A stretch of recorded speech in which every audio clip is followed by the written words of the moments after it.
Good morning, good afternoon, or good evening, wherever you are. This is Gabby Plum from Essential Seniors, and today we're going to talk about fantasies. Now, fantasies are subjects that I think we keep fairly close to ourselves. We don't talk about them with our partners usually. We don't usually talk about them with our parents. Let's say we have fantasies when we're young. And we don't tend to talk about them with anybody, really. And we don't really even discuss them with ourselves. We just have them. So what are fantasies? And what is the difference between a fantasy and a daydream? Well, I don't know about you, but when I was young, I used to daydream a lot. I used to walk our little dog, Billy, on the road opposite our house, and I used to daydream about all sorts of weird stuff. I can't even remember what it was. But fantasies, I think, are different. Now, I've done a bit of research on fantasies, and it seems as if most people consider that fantasies are sexual. But I would like to go into that a little bit. But I would also like to suggest that fantasies can be about hopes and wishes and dreams without just having necessarily to be sexual. So I'd like to consider for a moment that fantasies are wonderful things. If you consider that a fantasy is something that you have in your mind, that you play over and over, is it actually something you can create? Is it something that actually can happen? So let's have a little think. I'll go back to when I was much younger. I wanted to be an actress. Oh yes. I wanted fame and fortune. I wanted my face up on billboards. Actually, I don't think at the age of 8 or 9 or 10 or 11 or whatever I even knew what a billboard was. But I wanted to be a famous actress because, of course, I had seen all these movie actresses and movie stars, and I wanted to be one of those. It didn't really occur to me that I might need to learn how to act. But never mind, that was my fantasy, and I think that was a fantasy, not necessarily just a daydream or a wish or a hope. But as it is, I was very, very keen when I was, let's call it 12 or 13, on Cliff Richard. Oh, he was the bee's knees for me. I thought that he was wonderful. I wanted to be his wife. I wanted to be something special for him. Oh dear, I fantasized about that a great deal. Now, when I was 12 or 13, fantasies of a sexual nature didn't really enter my mind. That wasn't what they were. I didn't go to bed at night and thinking about sleeping or having sex with Cliff Richard. I just wanted to be with him. So very much later, I think probably 30 years, I was living in Perth in Western Australia. And my husband David was very forgiving. I say forgiving, but he allowed me to do pretty much whatever I wanted. And I said I wanted to go to drama school. And he said, okay, fine, off you go.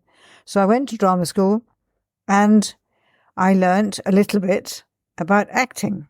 Now, I had an agent. I got myself an agent in Perth, and she would actually put me up for advertisements and things like that. And one of the ones I remember very well was doing sales advertisement for Fremantle Markets. And I went down there, and in the advertisement, I had a couple of children, a little boy and a little girl, and we went around all the stalls and we talked to people and we listened to music and everything. And I suppose that was getting close to my fantasy of being an actress coming.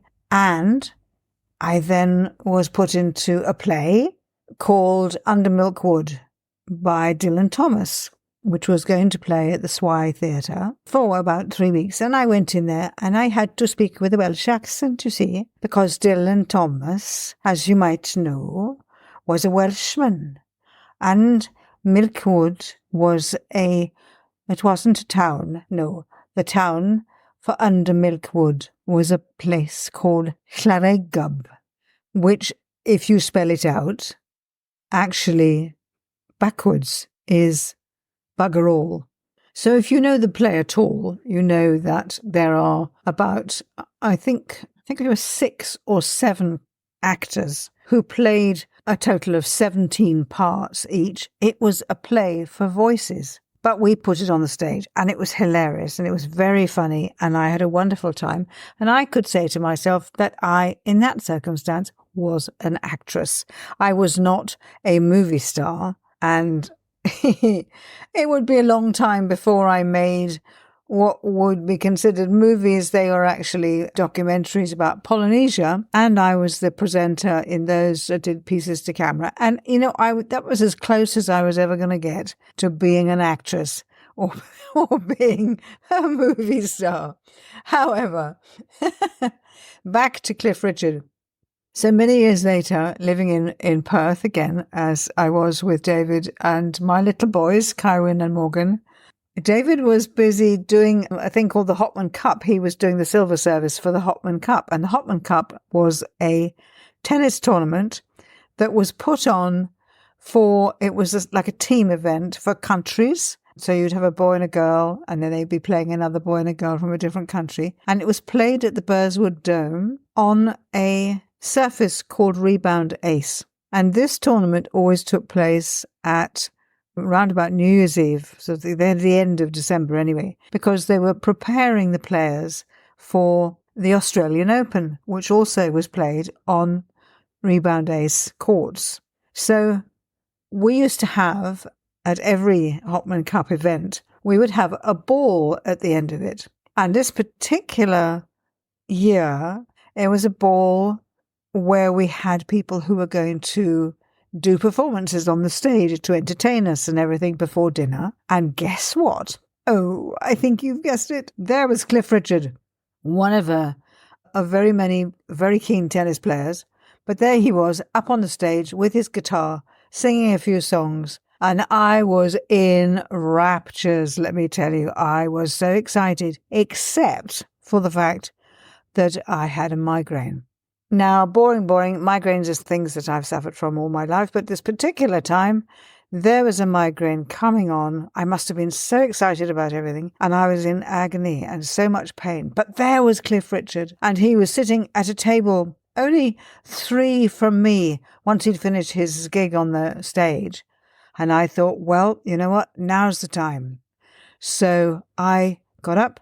I got my program, which was like a menu and a program of what was going to happen at that ball that night. And I took it over and I asked him for his autograph, which he very sweetly gave me. And then someone took a picture and I have a photograph of myself with Cliff Richard. And if you like to say that this is it, it was the culmination of my fantasies about Cliff Richard. There I was, a photograph of me with him. And it was done. And I've never worried about that ever since. So let's go back to fantasies and let's decide whether or not fantasies and daydreams are different or whether fantasies and things are hopes and desires and wishes. I think they are. But really, because this is Sensual Seniors, we're supposed to talk about fantasies in the sexual realm. And I guess we should do that, shouldn't we? So what are your fantasies?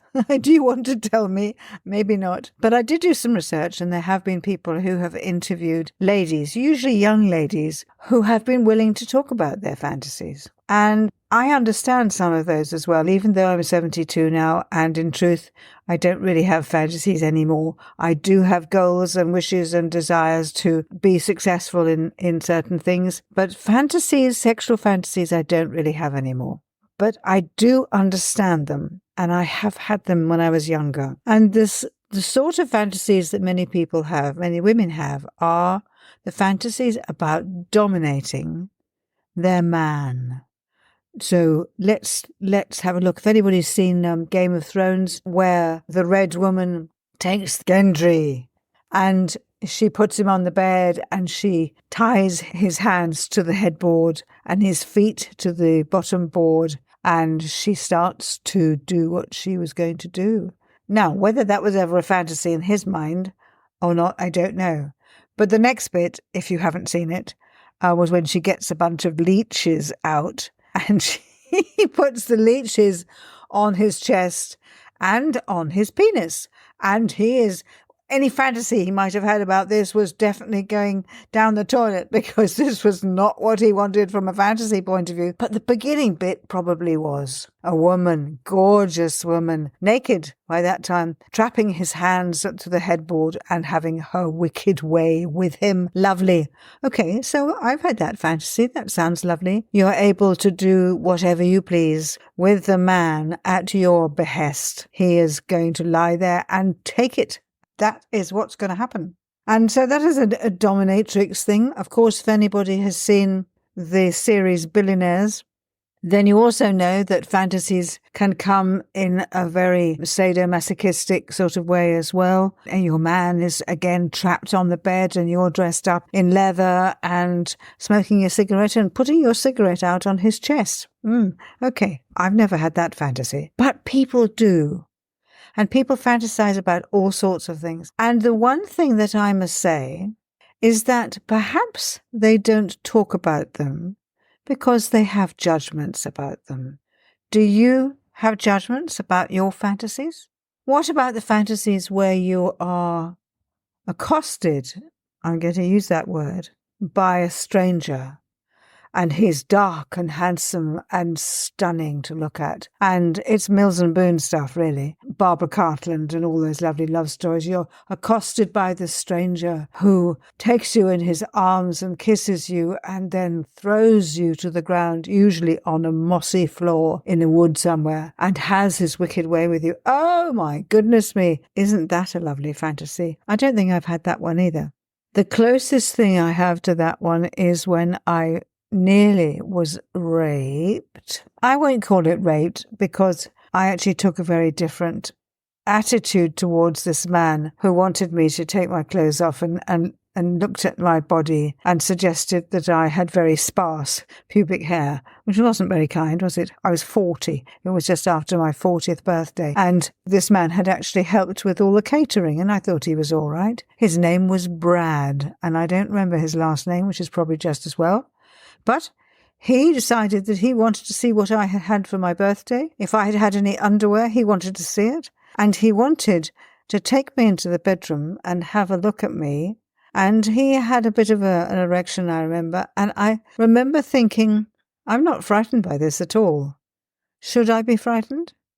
And I wasn't frightened, actually, until he pushed me over the back of a sofa, pulled my underwear down and started fiddling with me in the nether regions. But he had one of my arms behind my back. You know, they used to call it the arresting position. It is, really. They put the arm behind the back. I couldn't move. I couldn't struggle. I couldn't actually do anything at all. So he had his little wicked way with me, where that was concerned, until he realized that I was laughing. I wasn't scared. I was laughing. I probably was scared, but my way of being scared was that I was laughing. So I was actually laughing at him. He didn't like me laughing at him. So he stopped what he was doing, and I could see that his erection had wilted. And so I made fun of him. And I said, "What are you doing? What's happened to that then? Where's it gone?" "Oh, really? Really? Oh, some sort of rape this is. Oh, dear, you poor thing." And the whole thing fizzled. Now, the thing that left me with, it never left me with a fantasy about that sort of thing again, I can tell you. What it did leave me with was a desire to learn how to defend myself. I never told my husband about that, but I did say to him, "Do you know, I'd quite like to go and learn Kung Fu." And so he said, "Oh, that's fine." And so I would drive down to Perth, I can't remember how many times a week, a couple of times a week, I suppose, and I would go and learn Kung Fu from a Shaolin teacher, Sifu, and I learned how to get out of that hold. And if you want to know, let me tell you, if someone's got your arm behind your back and pulling it up, the only way you can really get out of it is to relax totally and relax against the pull. Now, it'll hurt like hell, but if you relax, it means that you put all your entire body weight is on him or whoever it is holding your arm in that place, and you become a dead weight. And he actually can't hold you in that position. And so I practiced that. And I learned to defend myself. And I learned how I would take an attacker down. And I've never had that fantasy or of being assaulted in a wood on a mossy ground ever again. But the truth is that our fantasies are very real. And of course, we know that many women will fantasize about having sex with another man when they are having sex with their own partner. But if you have listened to my podcast on the interviews I did with Tim Hopkins, a tantric specialist, then you know that that's not a nice thing to do for your partner, even though he may not know about it, or she, for that matter, may not know about it. But the best thing you can do with your partner is to give total attention and slow enjoyment of what you are doing with him and what he is doing with you. Your sensations in your skin will improve enormously if you listen to Tim Hopkins's words and you go inside and you go and improve your sense of embodiment and your sense of feeling. But of course, I suppose the biggest one is what men do with fantasies. And I think it is perfectly true and perfectly acceptable, really. Most men will fantasize about other women when they are having sex with you, particularly if you are a partner of many years. They'll have fantasies about having sex with Pamela Anderson or any number of ladies who always seem to have very big boobs. And it's one of my things, isn't it, really? But never mind. It is a constant thing. And men who largely, I think about sex sort of 85-95% of the time, it's perfectly okay for them to have fantasies about it. But do we judge it? We do tend to, don't we? So what would it be like if instead of judging the fantasies that other people have, we could discuss them? Oh, there's an idea. There's a thought. What if you could discuss your fantasy with your partner? How would it be if you could do what a lot of people do? They do role play. What if you could do that? Would there be any judgment of it? Would you tell your friends and neighbours that you've dressed up as a little waitress or something one night? I don't think you would. But the point is that you wouldn't judge it yourself. And so I suppose at the end of the day, the purpose of this particular podcast about fantasies is whatever you fantasize about, be aware that you can sometimes actually bring it to fruition. It is possible. How deep is your fantasy? How large? How huge? How much can you actually make it happen? And if you can't, it doesn't matter. It's something that goes on in your head and probably in your body as well. And there's nothing wrong with it. It's absolutely wonderful. And there should be more of it. If we look at fantasies as being slightly different from daydreams, then which of those two are more likely to bring your wishes and desires to fruition? I think, personally, the fantasies. And if you haven't yet listened to my life podcast called The Robert Powell Story, then you should, because that was a fantasy I had when I was 14 years old and fell in love, hook, line and sinker, with the actor Robert Powell when I watched him on a television show called Doomwatch when I was at boarding school in Warwickshire. And one of the things I really wanted to do was to meet Robert Powell. And only 5 years later, I was 19, I actually did. But I need you to listen to the Robert Powell story in order to know what happened there and how I managed to do that and make my fantasy become a reality. Okay, that's it for today. Thanks for joining me. I hope you'll have a wonderful day. And bye-bye for now from Gabby Plum and Sensual Seniors.